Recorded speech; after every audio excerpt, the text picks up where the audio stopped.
5학년 1학기 수학 2단원 약수와 배수 단원 도입 설명을 지금부터 시작하도록 하겠습니다. 교과서는 26쪽과 27쪽입니다. 26쪽부터 내용을 보도록 하겠습니다. 2단원 약수와 배수, 약수와 배수를 알아볼까요? 우선 여러분들이 알아야 될 것, 약수란 무엇이고 배수란 무엇인지를 알아야 합니다. 약수란 그리고 배수란 뜻을 알아야 합니다. 뜻을 알아야 수학에선 이것을 정의라고 합니다. 뜻을 알아야 여러분들이 문제를 푸는데 어려움이 없습니다. 자, 밑에 만화 장면을 보면 이렇게 되어 있습니다. 올해는 2020년이지만 2019년의 내용이 적혀 있습니다. 2019년은 기해년이야. 어떻게 해의 이름이 지어진 걸까? 해의 이름은 어떤 규칙으로 바뀔까?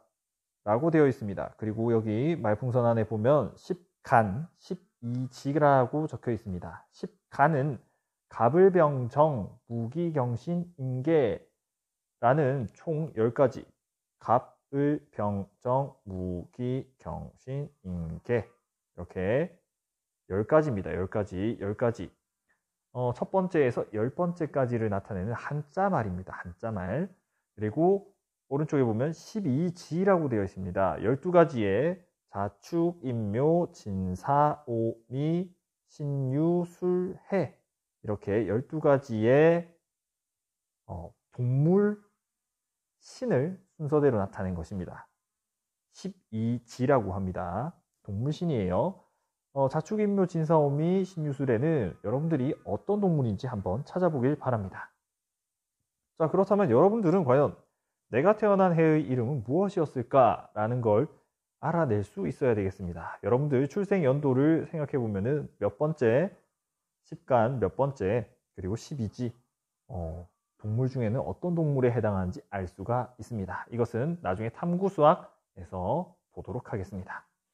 자, 교과서 26쪽을 내용을 보도록 하겠습니다. 우선 장면을 보면 친구들이 카드 놀이를 하고 있는데 이 카드는 전부 다 강아지로 되어 있습니다. 강아지는 여러분들 강아지의 특징을 좀 생각해 보았으면 좋겠습니다. 강아지는 일단 기본적으로 다리가 4개가 있고요. 귀가 2개가 있고 꼬리가 하나 있죠. 이런 여러 가지 특징을 여러분들이 생각해 주었으면 좋겠어요. 강아지의 특징. 자, 그리고 나는 나무도막을 노란색, 빨간색 순서로 놓았어. 나는 초록색, 빨간색 순서로 놓았어. 자, 이게 무슨 관계가 있는지, 약수란, 배수란에서, 약수와 배수에서 무슨 관계가 있는지를 여러분들이 생각을 해주면 좋겠습니다. 자, 교과서 27쪽을 보도록 하겠습니다. 장면이 하나 더 있네요. 나는 비어있는 2곳을 1칸, 2칸, 3칸짜리 조각으로 채워볼게. 그러면 나는 4칸, 5칸, 6칸짜리 조각으로 채워볼래. 자, 4칸, 2칸, 1칸 여러 가지 조각이 있는데 이 조각들을 가지고 왜 이걸 채우지? 약수와 배수와 무슨 관계가 있지를 여러분들이 생각해 주었으면 좋겠습니다. 자, 교과서 27쪽에 날개 부분에 보면 배운 내용이 있습니다. 배운 내용, 여러분들 3학년 때 공부했던 내용이 나옵니다. 3학년 때 공부했던 내용을 잠깐 보도록 하겠습니다. 우선 4단원에서 곱셈을 배웠습니다. 20 곱하기 4는 80 가로셈이었고요. 이걸 가로셈이라고 합니다. 가로셈과 더불어 세로셈이 나와 있는데요. 15 곱하기 5가 있을 때 이렇게 점선으로 나타내었습니다. 5 곱하기 5는 25, 2가 올라가네요. 2 곱하기 1을 하는 게 아니라 1 곱하기 5를 해서 5와 2는 더해줍니다. 그래서 7이 들어가고요. 5가 들어가는 75가 나옵니다. 자, 이 계산하는 방법은 여러분들이 세로셈이라고 부를 수 있고요. 세로셈은 반드시 여러분들이 계산하는 방법을 알고 있어야 합니다. 곱셈의 세로셈이었습니다. 가로셈과 세로셈이었어요. 한 문제만 더 예시로 보여준다면 이렇습니다. 34 곱하기 4를 해봅시다.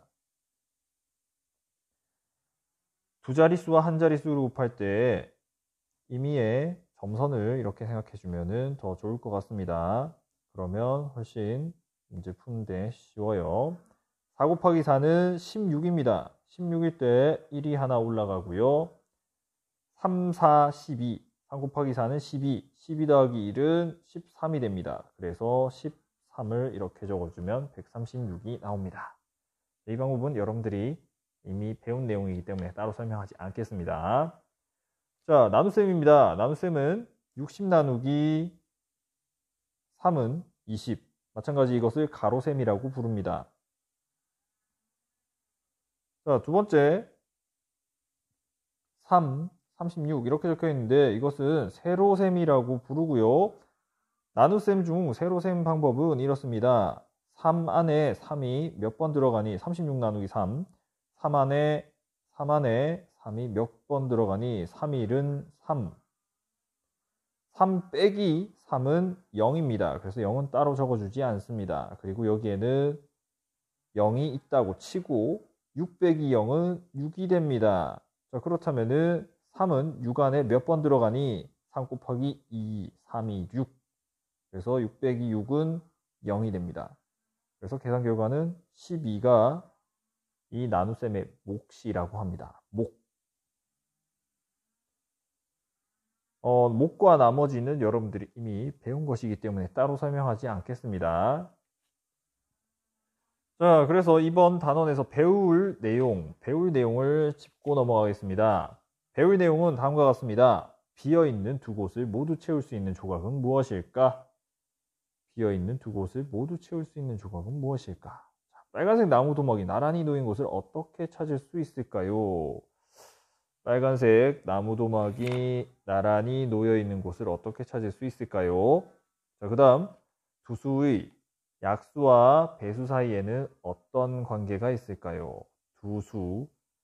수가 하나가 있는 게 아니라 수가 두 가지 숫자가 있을 때, 두 수가 있을 때, 이 두 수의 예를 들어서 4와 8이 있을 때 이 두 수의 약수와 배수입니다.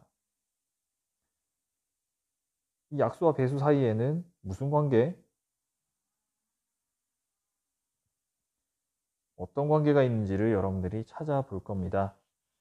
자, 이렇게 해서 단원 도입 내용은 여기까지 설명이 끝입니다. 다음 시간부터 약수와 배수 본격적으로 시작하도록 하겠습니다.